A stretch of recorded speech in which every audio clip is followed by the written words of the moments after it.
Bien.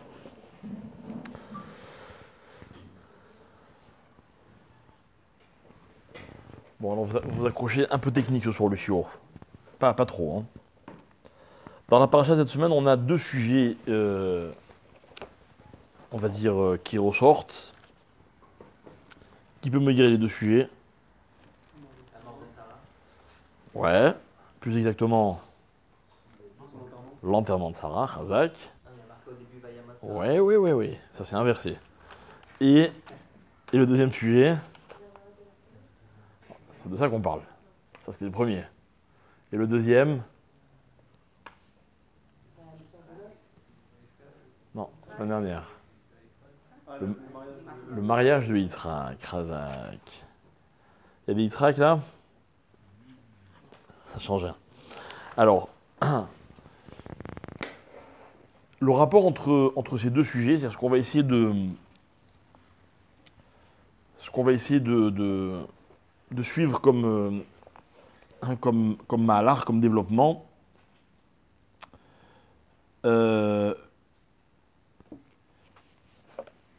D'une part, le Marat à Marpella, la fameuse grotte de Marpella, elle appartient à un homme qui nous laisse une très mauvaise impression dans la paracha. D'accord? Donc un homme qui est mauvais, on va expliquer. Et Rivka, c'est un peu la même chose. Elle vient d'une famille apparemment qui est pas bonne. D'accord? On va le voir dans cette paracha dans plusieurs détails. Et on va le voir également un peu plus tard dans la Torah quand le frère de Rivka, c'est qui? C'est-à-dire, ça va être qui plus tard dans la Torah? Facile, très facile. Le beau-père de Yaakov. D'accord? Vous vous rappelez, lui aussi, il va essayer de l'arnaquer. Il lui donne d'abord Léa, après Rachel.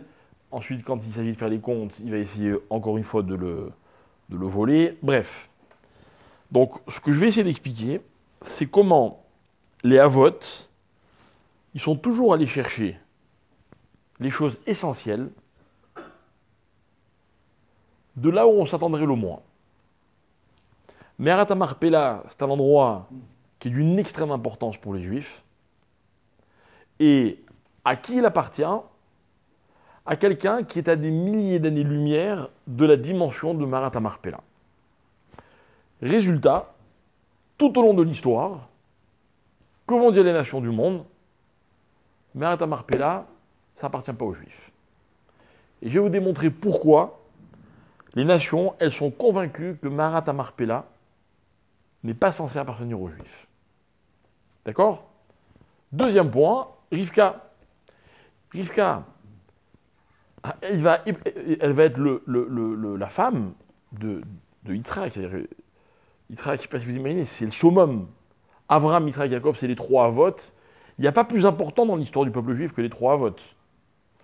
Maintenant, que fait Avraham? Il dit à son serviteur Eliezer, va chercher une femme pour mon fils. D'accord.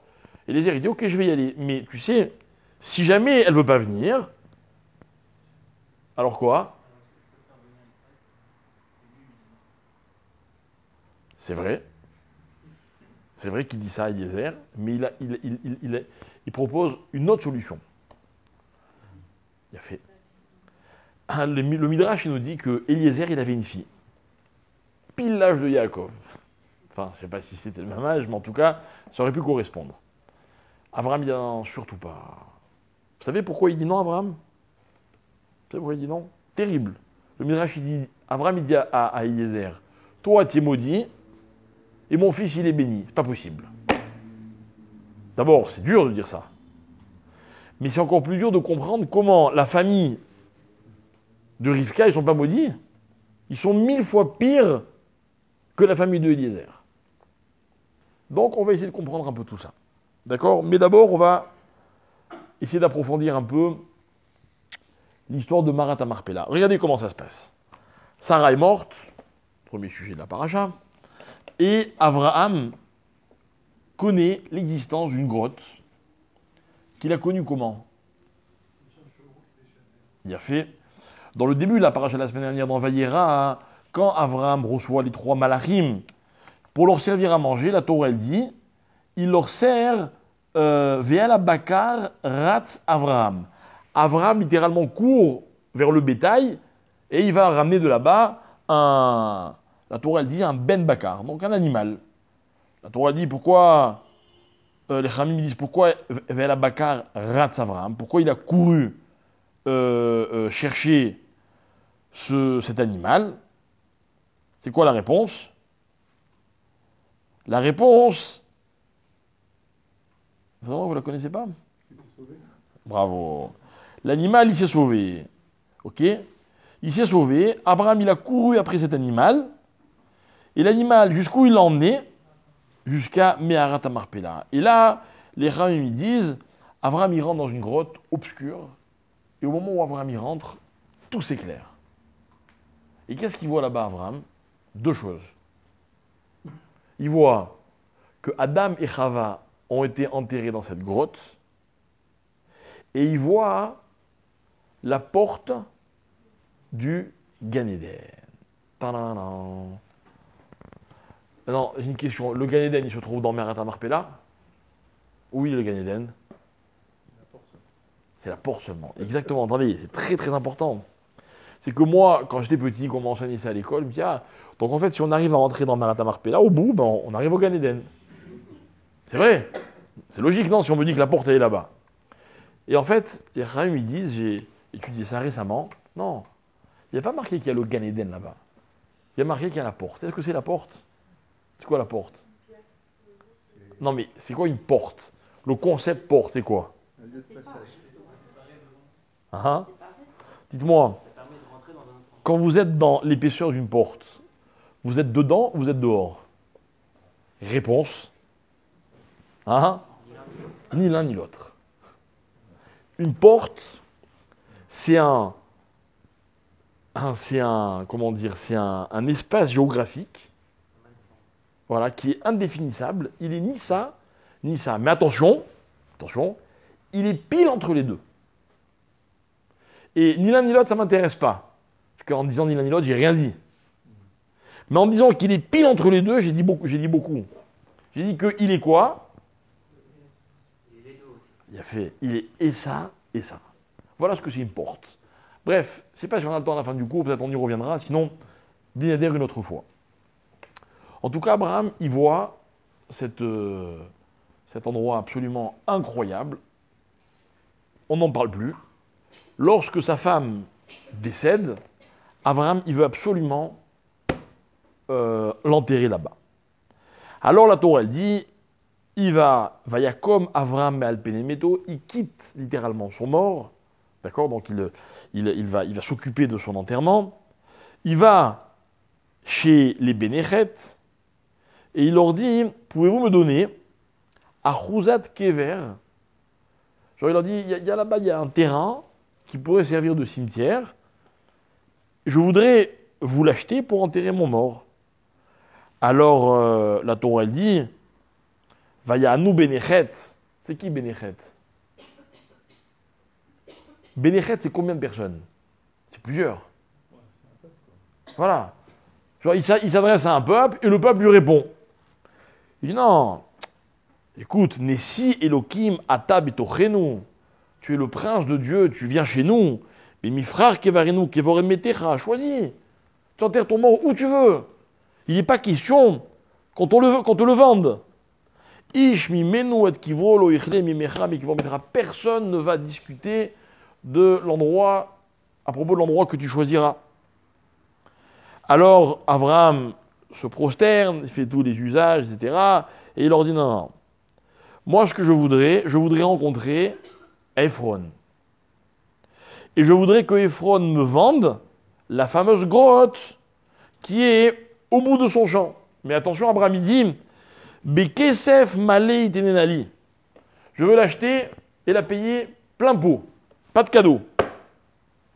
Alors Ephron va voir Abraham et il dit non, pas du tout. Encore une fois, Shemaini, écoute-moi, Adoni, mon maître, Asadé, Natatilach, Veameara, Sherbo, Lechanetatia, Leene, Beneami, Genre, devant tout son peuple, il fait un grand cinéma, regarde, tout le monde est témoin, je veux te la donner, te la faire cadeau, etc. Prends le champ, prends la grotte. Sympa, hein? Abraham, il dit non. Natati kesef asade karmi meni, je t'en prie, je veux payer. Alors, Abraham, Ephron, lui répond, il dit, ah, tu veux payer? D'accord. 400 shekels, une somme astronomique. Bon, Béni ou Benchamaï, genre, ah, tu veux vraiment payer? Bon, allez, tu sais quoi, donne-moi symboliquement 1 milliard. D'accord? Qu'est-ce qu'il dit Abraham? Pas de problème. Vaïshkol Abraham les forêts d'Akesef. Abraham, littéralement, il pèse l'argent, donc il lui fait la pointe, et il lui donne cash 400 shekels kesef au vers la soukher. D'accord? Alors, la Torah, elle dit, et donc, aux yeux de tout le peuple de Bénéchet, Abraham, il achète l'Abraham, les Mikna, les Né Bénéchet, c'est clair pour tout le monde, etc. Le champ, il appartient dorénavant, avec la grotte, il appartient dorénavant à qui? À Abraham. D'accord? Il n'y a pas d'ambiguïté, c'est clair. Il a payé cash au vers la soukher, ça veut dire une monnaie sonnante et trébuchante. C'est-à-dire que au vers la soukher, c'est quoi? C'est qu'à l'époque, souvent, dans les transactions, il faisait du troc, des échanges. D'accord? Vous voulez un chameau et moi j'ai des cacahuètes. Enfin, ou plutôt le contraire, je veux votre chameau parce que je vous voulez les cacahuètes. On fait un échange. Mais les cacahuètes que je vous donne en échange, pour pouvoir les dépenser, il va falloir trouver quelqu'un qui est intéressé par les cacahuètes. C'est l'inconvénient du troc. Alors évidemment, pas de troc. De l'argent. Tu en fais ce que tu veux. Tu peux le dépenser à la seconde. D'accord? Bien. Alors, les Chachamim, les commentateurs, et notamment c'est le Zohar qui soulève ce point, il dit en fait, regardez, Abraham, il voulait acheter Meharat HaMarpela. Et les autres, ils insistent. Pourquoi ils insistent? Ne tombez pas dans le piège. Ils n'insistent pas pour lui faire cadeau Meharat HaMarpela. Ils insistent pour qu'il n'achète pas Chazak ou Barour. On voit ça. Et le Zohar, il dit comme ça. Il dit en fait, dans toutes les réponses qu'ils font les Bénéchet à Abraham, ils disent à Abraham, regarde, prends le champ que tu veux, enterre. Abraham dit non, je veux acheter celui-là. Non, mais enterre là où tu veux. Et en fait, quoi? En fait, il ne voulait pas lui donner Meharat HaMarpela. Et pourquoi il ne voulait pas lui donner Meharat HaMarpela? Et le Zohar, il explique tout simplement. Il dit parce qu'en fait, comme ils ont vu qu'il y tenait, ils se sont dit, oulala, il doit y avoir un truc là-bas. Abraham, il a sûrement vu quelque chose que nous, on n'a pas vu. On ne va pas lui vendre. D'accord? Et Abraham, il insiste. L'autre, il jette un prix en se disant, il ne va jamais vouloir. Et Abraham, il dit, ok, pas de problème. Banco, il paye. Et l'autre, quoi? Écoutez bien. Il n'a pas le choix que de lui vendre. Il y a tout le peuple qui les regarde. Imaginez si Ephron, qui était un noble de Chet, il faisait marche arrière. Le Zohar, il dit un truc incroyable. Écoutez bien. Il dit en fait, Abraham, il a forcé la main de Ephron. D'accord? Ephron, au fond de lui, ne voulait pas vendre à Abraham, mais à Marpella. Et Abraham, il a été tellement malin qu'il a obligé à faire une proposition qu'Abraham, il a accepté, alors qu'elle était invraisemblable. Et du coup, il a forcé. D'accord? Jusque là, c'est clair? Très bien. Alors maintenant, j'ai une question à vous poser. Et là, on ne parle pas de philosophie, on parle de halakha. On n'est ni dans l'histoire, ni dans la philosophie, ni dans ce que vous voulez, ni dans le moussard, on est dans la halakha.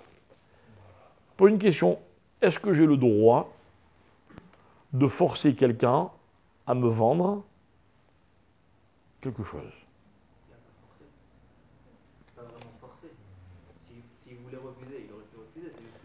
Alors voyons la halakha. Bonne réflexion. Hein? Pas par obligation. D'accord. Toi, tu dis on n'a pas droit. Mais il te dit, mais ok, il n'a pas forcé. Il a coincé. Voilà. Alors regardez. Regardez ce que dit le Rambam. Parce que je vais vous expliquer quelque chose. Ce qu'a fait Abraham, Alpi Alacha, il n'avait pas le droit de le faire. A priori, hein. Hein? Peu importe.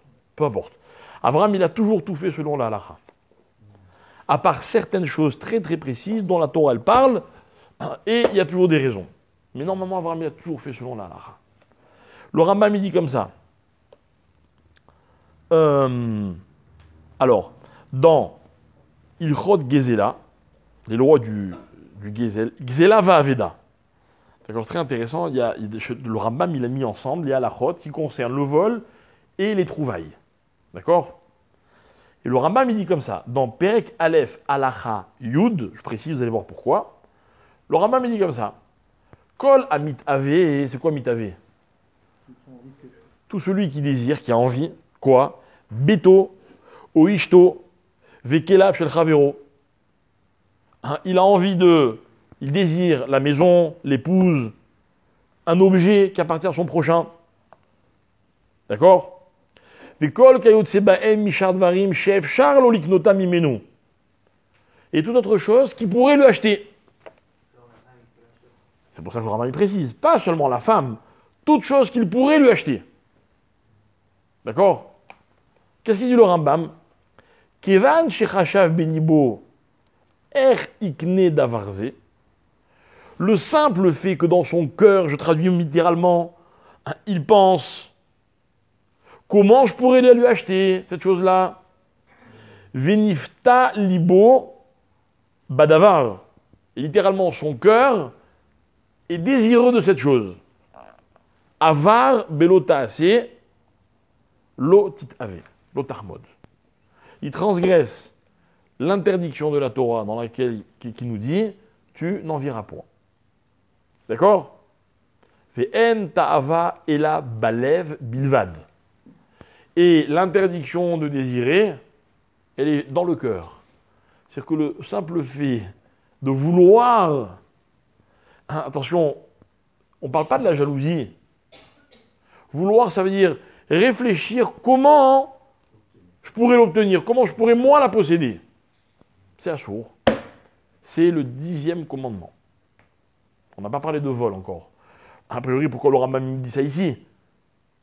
Le Rambam, là, il parle des lois qui concernent le vol. Alors, dans le même chapitre, mais attention, halacha tête, c'est-à-dire celle qui est avant, le Rambam, il dit comme ça. Kol achomed, tout celui qui désire avdo, o amato, o beto, vekelav, shel chavero. Donc là, maintenant, il donne plus l'exemple de la femme. Celui qui désire le serviteur, la servante, la maison, l'objet de son prochain. Au kol d'avar chef charlo shik neumi menu, ou toute autre chose qu'il peut lui acheter. Écoutez bien. Veyerbid alav beraim. Et il lui fait une pression, d'accord, mauvaise, une mauvaise pression, genre une pression, une telle pression que l'autre il ne peut pas refuser. Vive tirbo. Et il insiste. Ad chez la kroumimenu. Jusqu'à ce qu'il la lui achète. Il l'achète, l'autre il lui donne. Afalpi chez Natanlo damim merubim. Rabim, pardon. Même s'il lui paye une somme très importante. Arésé au verbe belotaase. Il transgresse le commandement négatif, l'otarmod, tu n'en viras point, vn lokin, etc., etc. Point.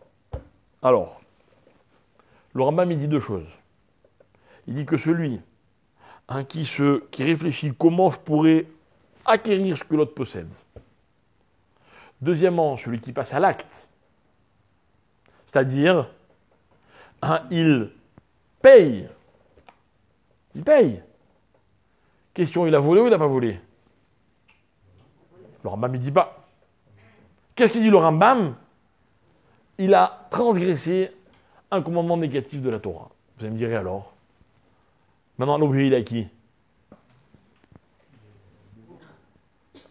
Il est à l'acheteur ou il est au vendeur? Il est à l'acheteur. Alors pourquoi le Rambam il me raconte ça ici? C'est intéressant quand même. Le Rambam, il aurait dû me dire ça ailleurs dans les lois qui concernent le commandement de ne pas envier. Qu'est-ce qu'on voit de là? Qu'est-ce qu'on apprend de là? Parce que le Rambam, c'est pas un livre d'histoire. Le Rambam, il a écrit des livres de philosophie, des livres de Moussard, tout ça, oui. Mais là, c'est un livre de halakha. En fait, qu'est-ce qu'il me dit le Rambam? Il me dit comme ça, que quelque part, ça ne lui appartient pas vraiment. D'accord? C'est-à-dire quoi, ça ne l'appartient pas vraiment? Comment il s'appelle? Le Sefer HaChinour. Le Sefer HaChinour, c'est un livre qui a été écrit il y a très très longtemps, à peu près à l'époque du Rambam, à peu près, dans lequel l'auteur, il développe toutes les mitzvot de la Torah. Il y a 613 chapitres, toutes les mitzvot de la Torah. Il explique. D'accord? Et il dit comme ça. Il dit,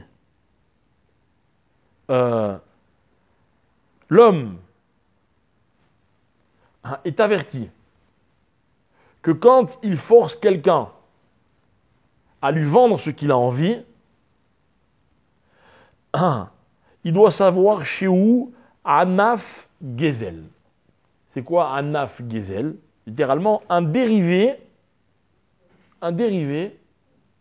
du vol.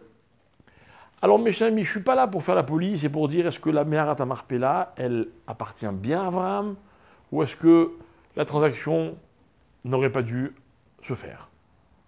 Je vous pose une autre question. En compte tenu de ce que nous avons expliqué à l'instant, écoutez bien, ma question elle est précise. Est-ce qu'Abraham, il avait le droit d'acheter Meharat Marpella? L'autre, il ne veut pas lui vendre. Tout le peuple, il dit, oh là là, il ne faut surtout pas qu'il l'achète. Maintenant, l'autre, pour le dissuader, il fait une proposition qu'il était sûr qu'il allait refuser. Abraham, il dit, banco, je paye. Même si au niveau de la législation, c'est à lui, la question, elle n'est pas à qui ça appartient maintenant. Elle est, est-ce qu'Abraham, il avait le droit d'acquérir quelque chose que l'autre ne voulait pas lui vendre, sachant qu'il y a une interdiction de la Torah, l'otahmod. L'otahmod. T'es vendeur pour les lunettes? Pas vendeur, non? T'en as besoin. Ok? Mais si maintenant je te propose 500 € pour ta paire de lunettes, enfin je ne sais pas combien elle vaut, mais admettons qu'elle valent beaucoup, beaucoup moins. Tu n'es pas idiot, tu vas me la vendre. Mais moi, j'ai pas le droit de te l'acheter. Vous comprenez? Si je l'achète et qu'il me la vend, elle est à moi. Mais j'ai pas le droit de l'acheter. Pourquoi? Parce qu'au moment où j'ai envie de la posséder, lui, il n'est pas vendeur. J'entre dans un magasin, c'est à vendre, il n'y a aucun problème. Ça ne s'appelle pas envier. Dans la vie, je peux me payer ce que je veux, à condition que ce soit à vendre. Mais ce qui n'est pas à vendre, j'ai pas le droit de le désirer, vous avez compris? C'est clair. On a un article à certains trucs. Même, par exemple, ce truc-là, je ne vais pas le vendre. Mais peut-être si tu m'offres tel, je le vends. Le jour où tu es vendeur, on en parle. Tu n'es pas vendeur, point. Donc moi, j'ai même pas le droit d'y penser. Mais tu n'as pas compris. Le problème, c'est pas toi. Le problème, c'est moi. Moi, j'ai pas le droit de le désirer. Non, mais peut-être que tout le monde est vendeur de tout à partir de ça. Eh bien, il faut croire que non. Sinon, le Rambam ne lui aurait pas dit ça. Non, mais tu n'as pas compris. Encore une fois, c'est ce que je vous explique. Peut-être qu'il est vendeur. Non, le Rambam, c'est un livre de halakha. Il te dit, d'après la halakha, toi, tu n'as pas le droit de désirer ce qui n'est pas à vendre. Ah, tu vas le payer. Il va être content parce qu'il va gagner beaucoup plus que ce qu'il l'a payé, par exemple. Mais en attendant, lui, il n'avait pas envie de le vendre. Tu m'as demandé pourquoi le Rambam, il parle de la femme. Parce que la femme, c'est le meilleur exemple qui existe. On est d'accord qu'une femme n'est pas à vendre? On est d'accord? Oui. Pourquoi elle n'est pas à vendre? Parce que celui qui l'achète, c'est pas pour la revendre, non, je plaisante. Mais c'est une relation qui est évidente. Je peux pas aller voir quelqu'un et dire, écoute, c'est quoi? Je propose un bon deal. C'est assourd. Même si le couple il s'entend pas et le gars il rêve qu'une chose, c'est qu'on lui trouve une solution. D'accord? J'ai pas droit. L'otahmod. Parce que c'est pas quelque chose qui est un objet et donc qui est à vendre. Le Rambam, il le cite comme exemple. Donc, même quelque chose qui est un objet dans lequel le vendeur potentiel, mais qui s'ignore encore, il aurait un intérêt à le vendre. J'ai pas le droit de le désirer. Donc l'histoire de « je suis vendeur, si vous y mettez le prix », écoutez bien, d'après la Torah, elle n'existe pas. Elle n'existe pas. Moi, il n'y a pas longtemps, il y a un gars, il m'arrête, un policier. Il me dit, dis-moi, tu la vends ta voiture? Authentique, hein? Enfin, à l'entrée de l'aéroport, j'étais un peu à la bourre. Je lui dis non. Il me dit, merde, pas de l'écran. Maintenant, moi, j'ai pas envie qu'il commence à m'embêter. Ah, ça, vraiment, c'est l'imcorps. C'était pénible, quoi, vous voyez, ça a duré 2 secondes, enfin, 30 secondes. Mais genre, c'est quoi cette attitude? Si j'avais envie de la vendre, j'aurais mis un panneau. Lui, il n'a pas le droit de la désirer. Non pas qu'elle est spécialement désirable, mais je ne sais pas pourquoi, il peut-être cherché ce modèle-là. D'accord, enfin, parce qu'il m'a vu dedans, peut-être, je ne sais pas, enfin bref. Mais là, c'est assourd. C'est assourd. Maintenant, j'ai le droit de dire, vous vendez votre chemise? Non. Ah d'accord, merci, au revoir. J'ai le droit. Mais je n'ai pas le droit de me dire, tiens, comment je peux faire pour la posséder? Or, c'est exactement ce qu'Abraham, il a fait. Question que pose les Chachamim, Abraham, il n'avait pas le droit d'acheter Meharat à Marpella. Ça ne vous rappelle pas quelque chose? D'où ils savent les goyim tout ça? C'est intéressant, hein? Alors maintenant, je vais vous démontrer pourquoi Abraham, il avait le droit de l'acheter. Ça va se rappeler ce débat qui dure depuis des siècles, sur lequel les goyim considèrent que Meharat Marpella, c'est pas à nous. Comment? Ouais, mais Shrem, ça n'a pas été acheté de la même manière. Arabaït non plus, c'est une autre histoire. Mais c'est spécifique, ce que je dis, c'est spécifique à Meharat Marpella. En plus, c'est le seul endroit dont on me dit qu'Abraham, il a payé le prix fort. Et vous remarquerez que les goyim, ils ne vont pas venir nous dire, non, mais votre Torah dit n'importe quoi. Hein, souvent, les goyim, ils sont plus malins. Et là, un goy qui connaîtrait la Torah, il viendrait, il pourrait me dire, écoute, je ne comprends pas, dans ta Torah, il y a marqué qu'on n'a pas le droit d'envier. Abraham, il est venu, il désirait cette chose qu'on ne voulait pas lui vendre. Bon, bah, il a fait craquer le vendeur, mais en fait, il n'était pas vendeur, il n'avait pas le droit. Bien. Est-ce qu'on ne dit pas que c'est une exception dans le cas d'Abraham Avinu? Ça aurait été facile, hein? Non, parce que pour Abraham Avinu, on n'est pas sûr que le terrain il appartienne bien à Ephron, puisqu'il a été promis par Kadosh Baruch Hu à Abraham. Donc, Où? dans les parties précédentes, il y a une promesse qui est donnée, qui Plus est tard. que la terre va lui appartenir. Dans longtemps.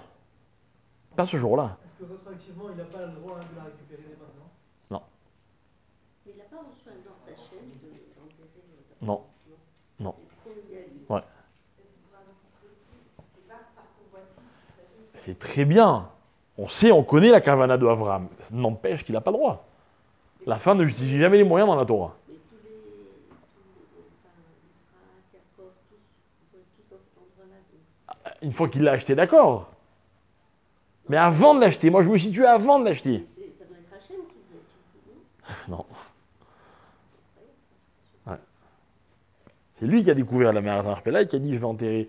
Personne au monde ne savait qu'il y avait Adam et Chava enterrés là-bas. Nous on sait pourquoi, parce qu'on sait qu'est-ce qu'elle vaut cette Meharat. Mais les goïms, lui, celui qui l'a possédé, justement c'est ce que je vais expliquer maintenant, lui il ne savait pas qu'il y avait Adam et Chava dedans. D'accord? Alors. Ouais. Peu importe, c'était à eux. Bah, c'est toute la, comment on dit, l'histoire géo que la Torah nous raconte, que tel pays appartenait. Il y a marqué que l'une des raisons pour lesquelles les bénis d'Israël ils ont marché 40 ans dans le désert, c'est parce que le temps n'était pas encore arrivé de déposséder les nations de la terre d'Israël qui avaient le droit d'y habiter pendant un certain temps grâce à tel ou tel mérite. Donc on voit que oui, ce qui appartenait aux goïms et ce qui appartient aux goïms, c'est à eux. C'est à eux, c'est comme ça. À ce moment-là, va demain à la Maison Blanche, dis écoute, moi je suis juif, Dieu a créé le monde pour les juifs, dégage, j'ai le droit de m'y installer. C'est vrai. On va dire non, pas comme ça que ça marche. D'accord? Maintenant, quant à l'histoire de l'héritage qui va venir plus tard, etc., c'est très très intéressant. Vous savez que c'est toute la discussion qu'il y a entre Lot et les bergers de Avram dans la paracha de la semaine dernière, il y a 2 semaines, où on voit que les bergers d'Avram ont dit à ceux de Lot, ça c'est pas à vous, c'est à Avram. Ils ont dit qu'est-ce qu'il y a? Avram il n'a pas de descendants, un jour ça va être à nous. Et qu'est-ce qu'ils ont répondu les bergers? Un jour. Si Abraham n'a pas d'héritier, un jour ce sera à vous. Mais ça veut dire que, d'abord, l'histoire elle va nous montrer raison, mais c'est pas toujours le cas. Mais le un jour là, c'est toute la discussion qui est entre Lot et Abraham, qui est un débat qui est très intéressant, mais c'est pas le moment. D'accord? À l'heure qu'il est, la terre d'Israël n'appartient pas encore à Abraham. Ça, c'est clair. Alors, ce que les Ramim, ce qu'on va essayer nous de développer, c'est l'idée suivante. Alors regardez. Il y a marqué dans la Gemara, dans la Mishnah, pardon, de Baba Metzia. Il y a marqué comme ça. Matzah. Alors là-bas, la Gemara, elle parle de tout ce qui est Metziot. D'accord? Vous trouvez un objet dans la rue. Ok? Il faut le rendre à son propriétaire. Et là-bas, la Gemara, elle parle de quelqu'un qui trouve un objet dans un domaine privé. Ok? Dans quel cas c'est sûr qu'il appartient au propriétaire? Et y a-t-il un cas où il n'appartient pas au propriétaire? Donc, par exemple, la Gemara, elle va demander, la Mishnah, elle va dire, voilà, je marche dans un grand jardin qui appartient à quelqu'un, et je vois un téléphone, je sais qu'il n'appartient pas au propriétaire, quelqu'un d'autre l'a perdu là-bas. Ok? Maintenant, je n'ai pas l'obligation de le rendre à son ancien propriétaire pour telle et telle raison, peu importe. Est-ce que le fait que ce soit dans le reshoot, c'est-à-dire dans le domaine du propriétaire, donc tout automatiquement, ça lui appartient à lui, ou est-ce que il y a des cas où je peux dire non, c'est pas parce que c'est chez lui que ça lui appartient. Normalement, Chatzero shel Adam kona lo. Normalement, ma propriété fait que je suis propriétaire de tout ce qui s'y trouve. C'est comme ça. Ok? Par exemple, si je veux donner quelque chose à quelqu'un, même s'il ne le veut pas, si je lui lance dans sa propriété, quand ça arrive chez lui, dans certains cas, c'est à lui même s'il ne veut pas. On se demande si, par exemple, un homme il veut donner à une femme un guet, et elle ne veut pas le prendre, et il va et il lui balance chez elle à la maison. C'est chez elle. Est-ce qu'elle s'appelle qu'elle a récupéré le guet et que dorénavant le guet il est validé?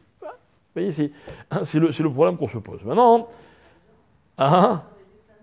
ouais. Ou plein d'hommes. Alors, maintenant, le cas qui nous est présenté, c'est le suivant.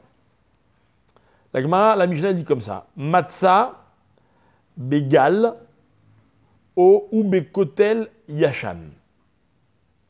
Alors voilà, moi, vous avez une énorme propriété, moi je me balade dans votre propriété, je suis votre invité, etc. Et d'un coup, je vois un vieux mur, mais vraiment un vieux mur qui date d'il y a très très longtemps. Ok? Genre, vous n'étiez même pas encore né, quoi. C'est-à-dire que c'est sûr que ce mur-là, il existait avant vous, avant que vous soyez propriétaire de l'endroit. Ok? Et dans ce mur-là, je trouve une somme d'argent. Il faut imaginer des pièces d'or qui datent d'il y a 300 ans. Ok? Apparemment, elles ont été cachées là, à l'époque, par quelqu'un. Vous êtes propriétaire, mais vous n'en savez strictement rien. Ok? Et il se peut que vous les auriez jamais découverts, mais moi, je les découvre. À qui c'est?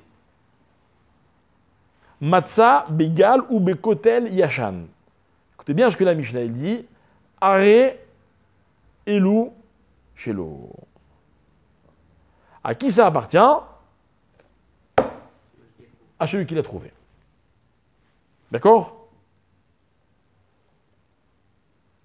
Alors, le Rambam, toujours dans les lois de Gezel et de Aveda, de vol et de trouvailles, cette fois-ci dans le chapitre 16, à la Chachet, le Rambam dit comme ça.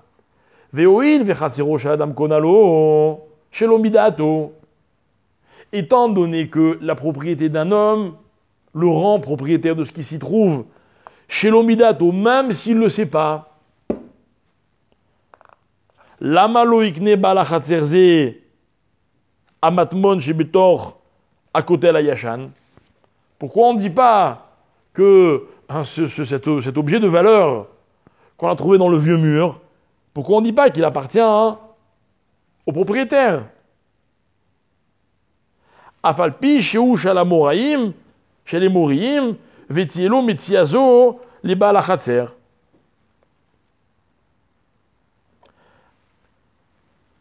D'accord, la question elle est claire. Ça revient au propriétaire, c'est son domaine, c'est à lui. Alors le Rambam, il répond la chose suivante, et il dit comme ça, il dit Mipene, she'ena yedua lo, velo le'acherim. Donc là, je vous demande de bien suivre, c'est un peu technique, mais suivez-moi bien, c'est pas très compliqué. Le Rambam, il dit comme ça, étant donné que lui, le propriétaire, il ne sait pas que ça se trouve là-bas. Velo le'acherim. Et personne d'autre ne sait que ça se trouve là-bas. Hein. Celui qui l'a planqué là-bas un jour, il est mort depuis longtemps. Personne ne sait. Ve'are zematmon avoud mimenu ou mikol adam ou le fichar ou shel motsao. Et étant donné que cet objet-là, il est avoud. C'est quoi avoud? Il est perdu pour lui et pour le monde entier. Celui qui le trouve, c'est à lui. D'accord? Après, le Rambam, il développe, et il dit comme ça. Il y a marqué à propos de la Aveda, l'objet qui est perdu. Il y a marqué dans la Torah comme ça. Asher tovad mimenu umtsata. Mi she'avuda mimenu umetsuet sekol adam. Yatzad zo shenaflalayam she'avuda mimenu mikol adam. Le Rambam, il dit comme ça. On apprend du verset de la Torah, il y a marqué dans la Torah comme ça. Si tu vois un objet, Asher Tovad Mimenu, littéralement, qui est perdu de lui. D'accord? Perdu de lui. Alors, tu as l'obligation d'aller lui rendre. Ça veut dire quoi, perdu de lui, disent les Chachamim dans la Gemara? Perdu de lui, du propriétaire, mais pas des autres. Genre, vous marchez dans la rue, faites tomber vos lunettes de soleil, d'accord? Vous les avez perdues parce que vous vous en rendez compte 2 heures après, mais il y a bien quelqu'un qui va les trouver. Ah, perdu de lui, mais pas des autres, je dois le rendre. Et donc, je dois mettre une grande affiche dans toute la ville, et trouver paire de lunettes, me donnez-moi des signes distinctifs pour que je puisse vous la rendre. Mitzvah de Hashavat Aveda. Obligatoire, hein? Ok? Il arrive souvent qu'on trouve des choses, on n'a pas le droit de dire j'ai pas vu. On doit les rendre. Moi, mes enfants, régulièrement, ils reviennent du jardin public avec des trucs. Papa, on a trouvé ça. Galère, il faut le rendre. On doit les rendre à part si ça va nous prendre toute une journée de travail, on va perdre de l'argent quand ils Ne va pas trop vite en besogne. Il y a des règles, tu as raison. Non, tu as raison. Il y a des règles, mais elles sont très précises. D'accord? Mais moi, j'ai raconté un jour dans un cours l'histoire du vélo. Là. Vous vous rappelez l'histoire du vélo? Un jour, je rentre chez moi un soir. Il était très tard. Et comment c'était l'histoire? Voilà, et je vois un petit arabe assis sur un banc devant chez moi. Genre, il n'avait rien à faire là à cette heure-là. Petit arabe, 14-15 ans. Je fais, qu'est-ce que tu fais là? Il ne me répond pas. Il s'en va. Bon, ok. Je ressors de chez moi 5 minutes après, je ne sais plus où il était minuit, je ne sais plus où on devait aller, ma femme et moi, déposer un truc, je ne sais pas où, on sort en voiture de la maison, donc je vois qu'il n'est plus là, bon, très bien, je roule en voiture, et à peut-être 200 ou 300 mètres de la maison, je le vois sur un vélo. D'accord?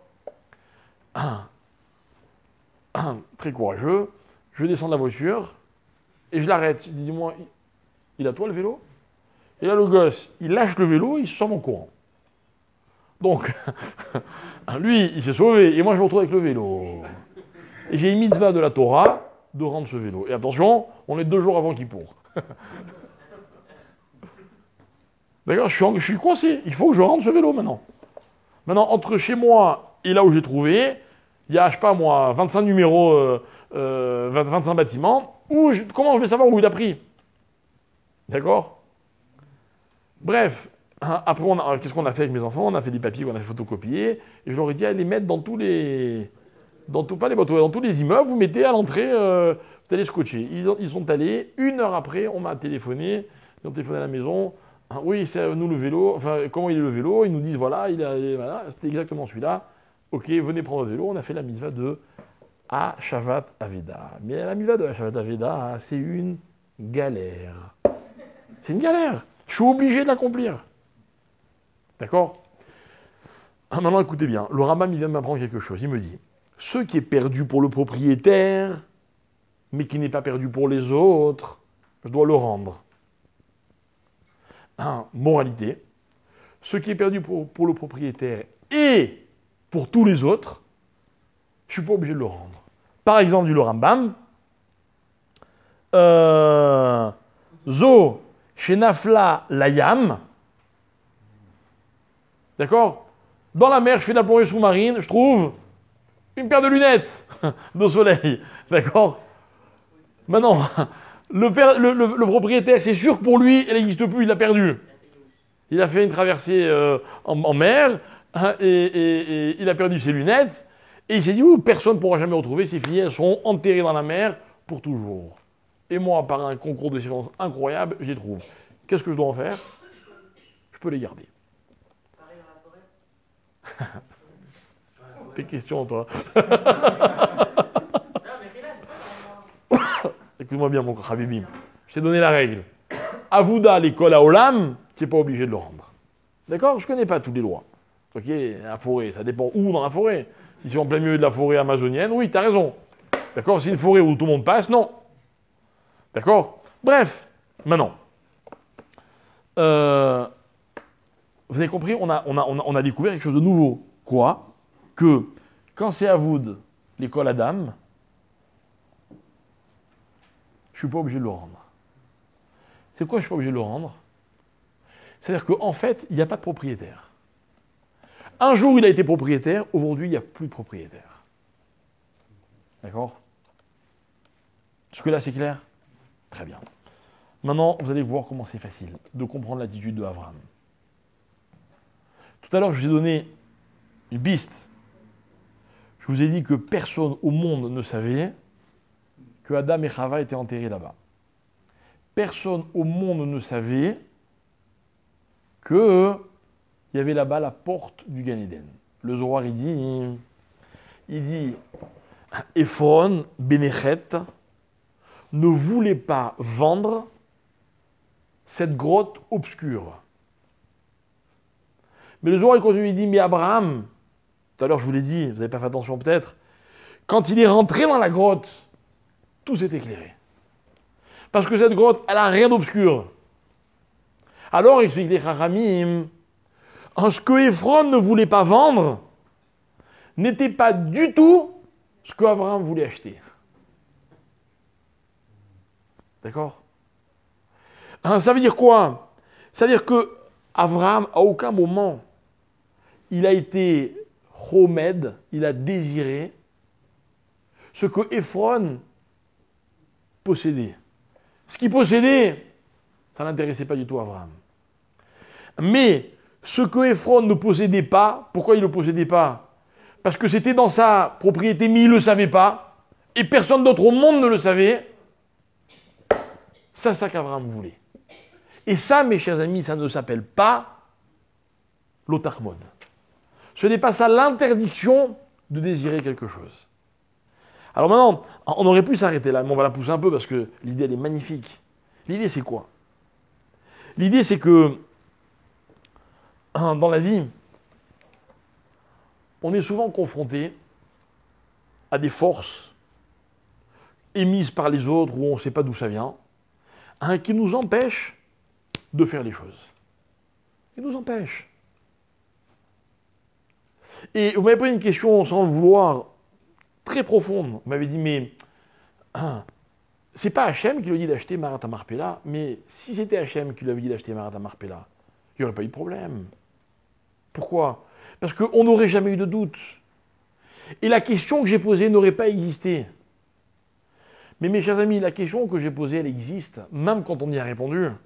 Rappelez-vous ce que je vous ai toujours dit dans mes cours, une bonne réponse n'annule pas une bonne question. Une bonne question, elle reste toujours.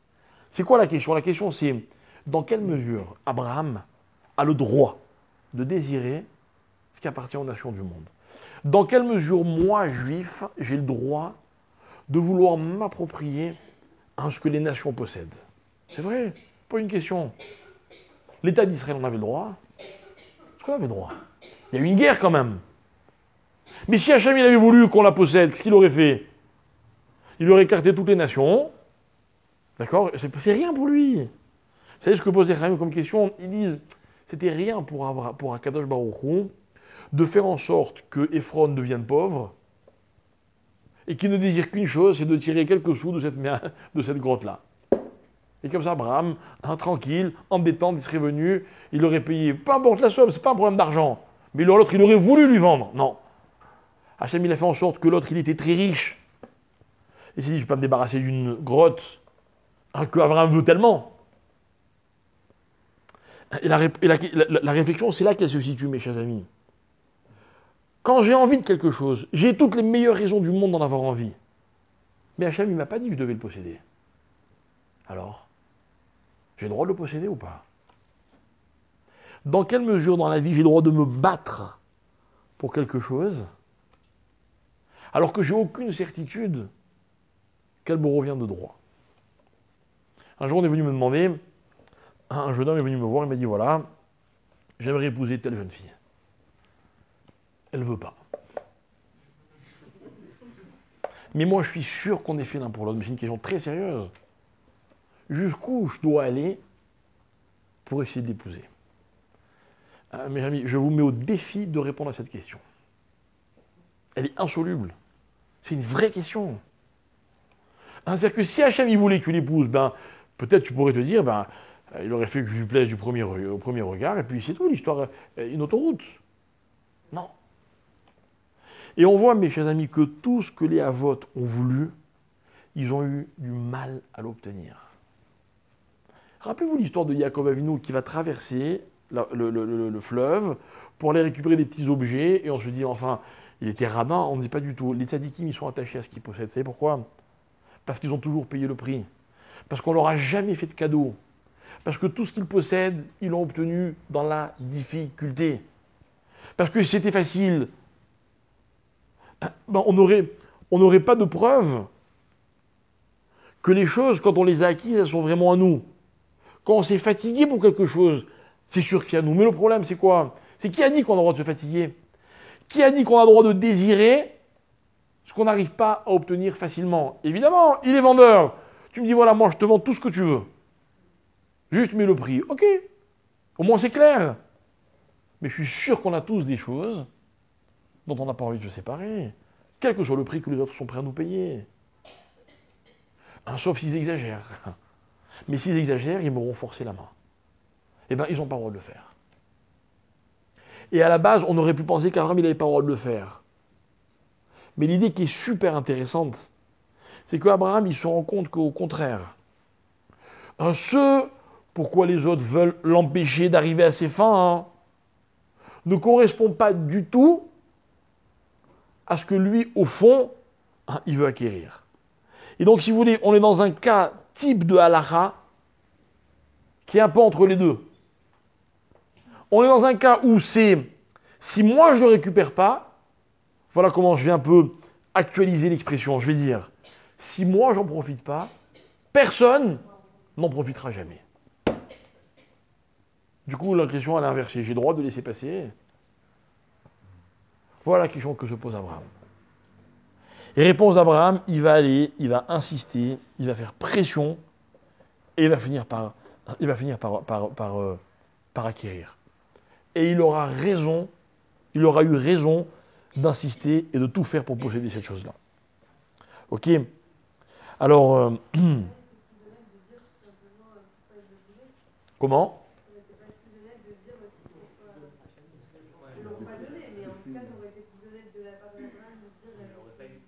Non, bonne question, mais ça aurait été honnête. Non, il n'aurait pas eu ici. Eh bien, s'il ne devait pas l'avoir, il n'aurait pas eu. Alors, mais c'est pour ça que je t'ai amené la halakha qui dit Avoud Mikol Adam. Ça veut dire quoi? Tu n'es pas obligé de raconter ce que tu as trouvé si personne au monde ne l'a jamais perdu. D'accord?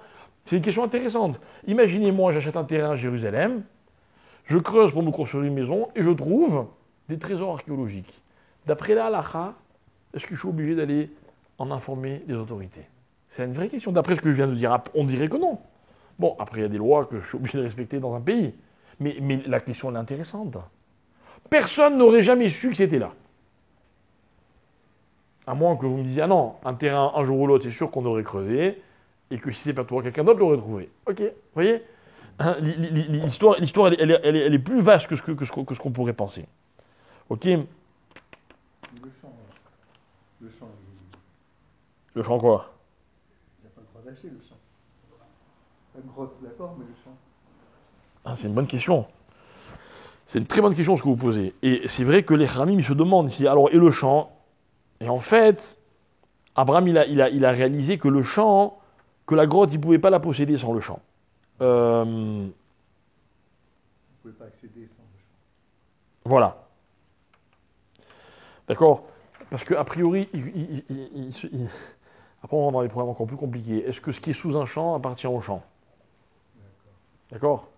Et il y en a qui veulent. On apprend beaucoup de la halachot de là. Vous savez que les halachot du mariage, on les apprend de cette l'histoire de la bague. La bague que le khatan donne à la kala, on l'apprend d'ici. Parce qu'il y a marqué qu'Abraham, il a vaikar, il a pris le champ, d'accord? Et pour le prendre, non, le mot prendre, en fait, on voit que il désigne une vente, donc un échange pécunier. Et il a marqué à propos du mariage qui kar ish isha, de là on apprend à la halakha que l'homme est obligé de donner un objet à la femme, comme s'il y avait un échange, d'accord? Et que c'est seulement si la femme elle accepte d'être épousée grâce à cet objet que le mariage il est valide. Sinon, le mariage ne marche pas. Bref, il y a énormément de halachot qu'on apprend d'ici. Ok? Maintenant écoutez bien. Il y a une histoire dans la Torah, un peu plus tard, que vous connaissez sans doute aussi, lorsque Yosef est roi d'Égypte et que ses frères ne le savent pas encore, ils vont se ravitailler en Égypte, et Yosef il les fait parler, et il leur fait dire qu'ils ont un petit frère. Vous vous rappelez l'histoire? D'accord? Alors ils gardent en captivité, ils gardent Shimon, d'accord? Ils rentrent tous en Israël, chez leur père, et quelques temps plus tard, ils n'ont plus de quoi manger, il faut retourner se ravitailler. Alors, Yaakov dit à ses fils, allez acheter à manger en Égypte. Et que répondent les fils? On ne peut pas y aller si on n'a même pas Binyamin. Alors Yaakov dit, ah non, Binyamin, vous ne le prendrez jamais. J'ai déjà perdu le premier fils de Rachel, je ne perdrai pas le deuxième. À la fin, il part Binyamin ou pas? Comment Yaakov change d'avis? Bravo. Qu'est-ce que dit Yehuda à son père?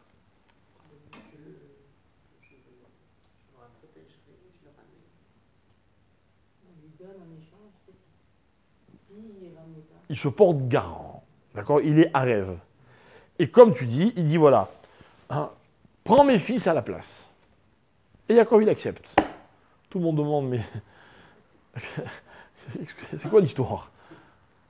Yaakov, il est prêt à perdre Binyamin.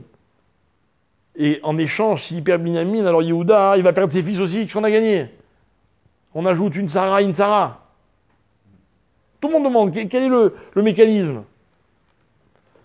Et il y a une explication parmi tant d'autres. Il y en a beaucoup d'explications. En tout cas, celle que le Shem Ishmael développe. Le Shem Ishmael, il dit comme ça. Il dit, en fait, Yaakov, il savait très bien que, écoutez bien, que les enfants de ses enfants, ils feraient tout pour ramener Binyamin. Tous, pas que Yehuda. D'accord? Mais qu'il y a une règle dans la Torah qui dit Anus Rachamana Patre. C'est quoi Anus Rachamana Patre? C'est que je suis patour, exempté, en cas d'accident. C'est quoi un accident? C'est quoi un accident? Par exemple, vous me prêtez votre vache, votre bœuf, dit l'Agmara. Ok? Pourquoi je vous l'emprunte? Pour labourer mon champ. Je laboure mon champ avec le bœuf et le machin là, d'accord, le soc de la charrue, etc. Et puis, tout d'un coup, le bœuf, il glisse dans le champ et il meurt. Le propriétaire il me dit, où est mon bœuf? Je dis, écoute, ton bœuf, il y a eu un accident. Je pouvais rien faire. Je pouvais rien faire. Tu me l'as prêté pour travailler le champ. Je l'ai utilisé que pour ça. J'ai respecté les règles. Il y a eu un accident, la Torah dit, Anus Rachamana Patre. L'accident, il est arrivé chez moi, il aurait pu arriver chez l'autre. D'accord? Il ne doit pas lui rembourser. Pareil, vous me donnez un objet à garder, je vous le garde. Non, si je le perds, je suis obligé de le rembourser. Mais si je l'ai gardé convenablement, et il y a eu un accident, il y a eu du préserve, un incendie, un tremblement de terre, le gars il vient me dire vraiment mon objet, il dit Khabib, il est ton objet, et dans l'accident, il est mort. Pas nous, Rahman la patrie. D'accord? Si par exemple j'ai commis une avéra, mais béonès, il y a eu un accident, c'est pas ma faute. Si vraiment c'est un cas de honnête, la Torah ne dit pas tour. Ok, la avéra, c'est comme s'il n'avait pas faite. Alors, se dit Yaakov, eux ils vont vouloir ramener Binyamin, mais qu'est-ce qu'ils peuvent faire contre le roi d'Égypte s'ils décident de le garder? Ils vont revenir en me disant, écoute papa, on a tout fait ce qu'on pouvait, mais là on ne pouvait rien faire. À nous. Et moi je ne peux rien dire. Yaakov, qu'est-ce qu'il entend de la part de Yehuda? Il dit, papa, pour sauver mes enfants, tu sais très bien que même contre un honnête, contre un accident, je vais me battre. Et Yaakov, ça qu'il veut entendre. Il veut entendre que si les circonstances permettent à Yehuda de trouver une excuse, Yehuda la refusera. Vous voyez, un père pour son enfant, il fait bien plus que ce qu'il est obligé de faire. Même dans un cas où on lui dirait, écoute, tu as fait tout ce que tu pouvais, il dira, non, c'est mon fils. Jamais je baisserai les bras. Donc, si Yehuda propose ses fils en échange, ça veut dire quoi pour Yaakov? Que Yehuda, il va tout faire, et plus que ce qu'il doit, pour amener Binyamin. Alors Yaakov, il accepte. Vous avez compris? C'est une leçon. Cette leçon, c'est pour expliquer l'histoire de Eliezer. Les Khamim disent quelque chose de magnifique. Abraham, il dit à Eliezer, va me chercher une fille pour mon fils. Eliezer, il est embêté, il dit, ok, je vais y aller, et si elle ne veut pas venir, est-ce que tu m'autorises à amener ton fils pour qu'il aille chercher une femme? Et là, Abraham se dit, oulala, déjà, il pense à l'échec, et il veut mettre mon fils en danger. Et il lui dit, écoute, mon fils, il ne peut pas sortir d'Eretz Israël. Ce fils qui est monté sur un misbéar, qui a été un korban, etc., Israël, c'est une histoire spéciale, il ne peut pas sortir d'Israël. Impossible. Les Khamim, ils disent comme ça. Ils disent, Abraham, tout d'un coup, il s'est dit, je ne peux plus faire confiance à Eliezer. Vous voyez, c'est très intéressant la psychologie de l'histoire. C'est que si vous confiez une mission à quelqu'un, et que ce quelqu'un vous dit, dis-moi, si j'arrive pas, déjà, il part perdant. Les Khamim nous expliquent, déjà, on ne peut pas tellement lui faire confiance. C'est magnifique. Magnifique. En d'autres termes, si je vous confie une mission, si vous n'êtes pas sûr de la réussir, dites-moi, je ne peux pas le faire. Sinon, je ne peux pas compter sur vous. Si vous me dites, ok, t'inquiète pas, je vais tout faire, je vais la réussir. Même si après vous ne l'avez pas réussi parce qu'il y a eu un honnête, je ne vais pas vous en vouloir, ok, c'est la vie, ça arrive. Mais si avant de partir, vous me dites, attention, tu sais que je risque de... Je préfère que vous ne partiez pas. Vous savez ce que disent Khamim? Ils disent comme ça. Ils disent que Eliezer, il est allé voir Abraham, il dit, Abraham, tu sais, j'aurais pu te dire que si jamais j'arrive pas à... Eh bien, il y a ma fille. Si je trouve pas une femme pour ton fils, eh bien, il y a ma fille qui peut épouser toi, qui peut être la femme de ton fils. Mais maintenant que je sais que tu la veux pas, donc tu peux être tranquille que quoi? Que je vais tout faire pour lui trouver une femme, pour ne pas qu'on dise que j'ai pas trouvé pour te donner ma fille. Et en fait, écoutez bien, l'histoire de la fille de Eliezer, si on nous en parle, c'est juste pour nous dire une chose, c'est la garantie d'un résultat. Et en fait, qu'est-ce que je veux dire avec tout ça? Ce que je veux dire avec tout ça, c'est que la femme de Yitzhak, normalement, pourquoi Yitzhak il se fait du souci? Qui va refuser de donner sa fille à Yitzhak? Vous savez qui c'était Abraham? C'était le plus grand sadique de la génération. C'était l'homme le plus riche du monde et l'homme le plus puissant du monde. Il y a marqué dans les Midrashim que Abraham, à sa porte se pressaient tous les rois et tous les princes du monde entier venaient le consulter pour lui demander des conseils. D'accord? Imaginez une personnalité la plus puissante du monde, universellement acceptée, Hein, et il y a son homme de confiance qui vient et qui vous dit, il a un fils, beau gosse. Tout ce que son père possède, c'est pour lui, fils unique. D'accord, le père, il est très vieux. Tu le veux pour ta fille? Et qui va dire non? Hein, sous-entendu, mais il est fou Eliezer de dire si elle ne veut pas venir, comment je fais? Mais il n'y a aucune chance que ça ne marche pas. Hein, et qu'est-ce qu'il nous explique Ramim? Non, il a dit tout ça pour tranquilliser Abraham, qui va aller jusqu'au bout de sa mission. Et en fait, ce que je veux vous expliquer, c'est quoi? Hein, c'est que le parallèle que je fais entre l'histoire de Me'arat HaMarpela et l'histoire du mariage de Yitzhak, c'est que dans la vie, hein, il y a des fois où on est sûr que ça va marcher, et il y a des fois où on est sûr que ça ne va pas marcher. Eh bien, la réussite, elle n'est ni dans le premier cas, ni dans le deuxième cas. La réussite, elle dépend du fait que dans la vie, on sait ce qu'on va chercher. Je te donne un petit exemple. Imaginez, je ne sais pas comment ça se passe en Israël, mais en France, quand tout le monde connaît, comment ça s'appelle la P1, la première année en médecine? Ouais. Première année en médecine, c'est quoi? C'est un concours. Maintenant, voilà, hein, vous êtes, imaginez une bande de copains. Je ne sais pas, il y a combien de places il y a, on va dire, sur une université. Je ne sais pas, imaginez que on est tous une bande de copains, ok? Et on sait très bien qu'il n'y a pas de place pour tout le monde. Qui va gagner? Je ne sais pas qui va gagner, mais je suis sûr que même si vous avez des résultats moins bons que d'autres, vous allez tout faire pour essayer de gagner. Vous savez pourquoi? Parce que dans la vie, ce qui compte, c'est pas ce qu'on achète. Hein, c'est pas ce qu'on obtient. C'est ce qu'on va chercher. Or, il n'y a pas deux personnes qui vont chercher la même chose. Et le distinguo que je voulais faire, c'est ça que je voulais bien vous expliquer, c'est que dans la vie, il y a beaucoup de choses qu'on n'a pas le droit de désirer. On n'a pas le droit de désirer ce que l'autre possède. Mais c'est une mitzvah de désirer ce que personne ne possède. Vous entendez ce que je dis? Or, regardez autour de vous ce que les autres possèdent. Si vous vous arrêtez, comme Bénéchet, comme Ephron, à l'aspect extérieur des choses, je ne suis pas sûr qu'on ait droit d'avoir envie de se payer beaucoup de choses dans la vie. C'est vrai? Imaginez, vous allez chez le concessionnaire Ferrari et il vous dit, écoutez, j'ai juste 2 modèles, si tu te dépêches, je te le vends. Mais moi j'ai une question, il y en a peut-être 10 qui veulent l'acheter. J'ai le droit, moi, de le désirer, alors que je sais qu'en l'achetant, il y en a d'autres qui ne vont pas. Ça vous est jamais arrivé? Un jour, j'étais au marché, moi. Hein? Un jour, j'étais au marché. Écoute bien ce qui m'est arrivé un jour. Marché, Erev Rosh Hashanah. Vous voyez, Rosh Hashanah, c'est demain, on était le soir. Je vais chercher une tête de poisson.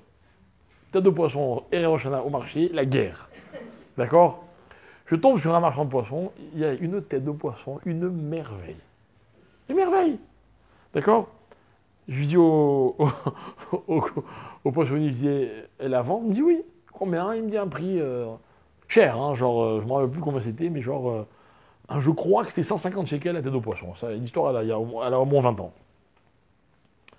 Je suis ok, banco, je la prends. Belle tête de poisson, belle année en perspective. Hein, je suis hyper content. Pendant qu'il me l'emballe, il y a un gars qui arrive, il voit la tête. Alors, normalement, sur le poisson, il n'y a pas de mauvais œil, mais là, il m'a mis un mauvais œil.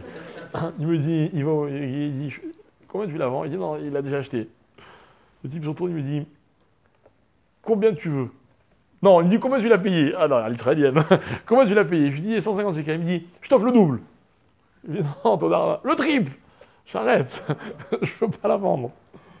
Vous n'avez pas la photo? Non, il y a une bête de poisson. Hein. Mais qui sourd?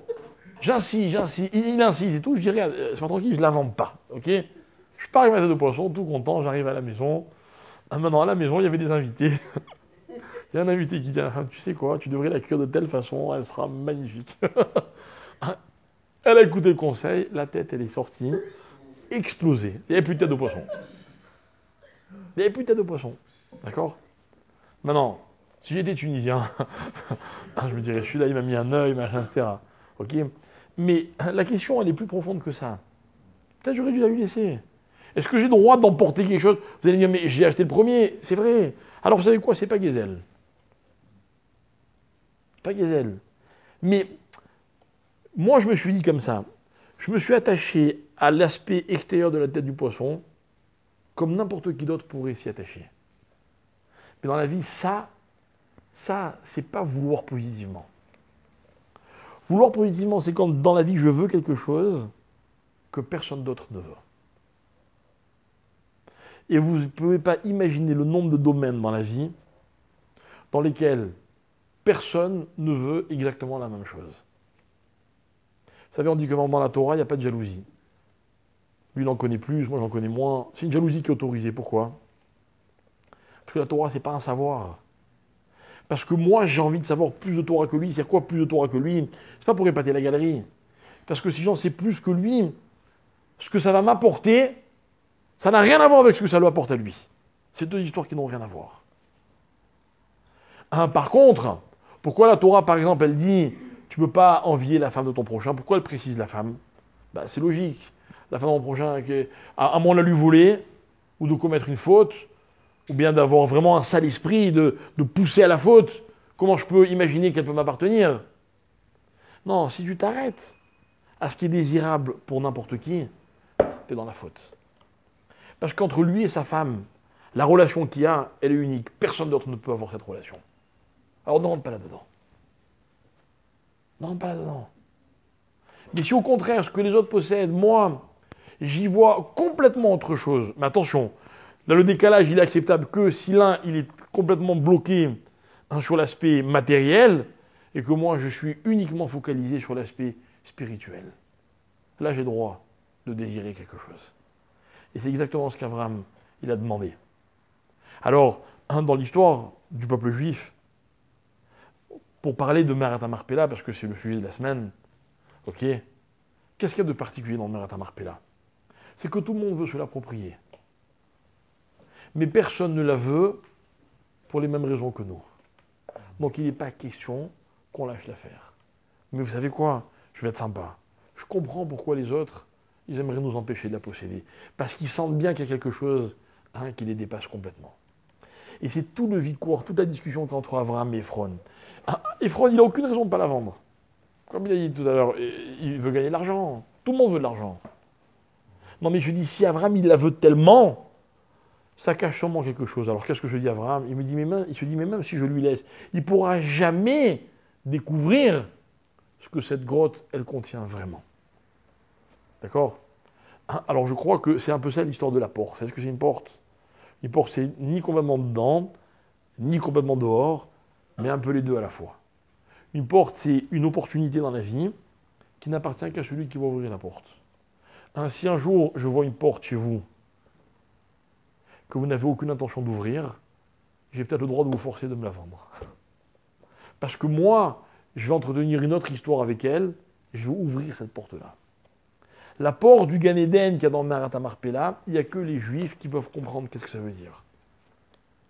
Donc on a le droit de tout faire pour continuer à la posséder. Alors, je ne parle pas du tout d'un problème politique, évidemment. Il s'agit de bien plus que cela. Ok? Mais comme vous m'avez demandé tout à l'heure, mais cet endroit il est incroyable, il y a tous les avots qui vont être enterrés. Oui, c'est exactement l'histoire. Qui est le deuxième qui va vouloir se l'approprier? Esav. Esav. Sa tête, ouais, elle est rentrée.